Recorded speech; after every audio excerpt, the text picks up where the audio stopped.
गेली 2 आठवडे झाले मी गावीचे गावाला भात काढण्यासाठी सासरी आलेली.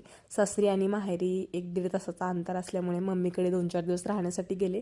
मम्मीकडे आले. मम्मी सकाळ सकाळी शेतावरती गेली आणि ती जेवण बनवून घेऊन गेलेली, म्हणून आम्ही नाश्त्यासाठी मी जेवणामध्ये आम्हाला वडापावच बनवलेले. घरामध्ये इतकं काम होतं. आजचा रुटीन दाखवते तुम्हाला. फरशी सारवायचं बाकी होतं, कपडे. ॲक्च्युली ती लोकं पण शेतावर जातात, त्याच्यामुळे त्यांची कामं तशीच पेंडिंग असतात. गावाला आजी होती तेव्हा आजी सगळं करायची, पण आजी गेल्यानंतर मम्मीला घरचं बाहेरचं जरा जास्तच अवघड जातं. मग ती 2-3 दिवसाचं काम तसंच पेंडिंग ठेवते. कपडे वगैरे 2-3 दिवसानंतर धुते. तर मी होते तर म्हणले चला आपण करूया. काल घाटावरती पप्पांनी दुकान लावलेलं, तिकडची सुद्धा भांडी त्यांनी आणलेली.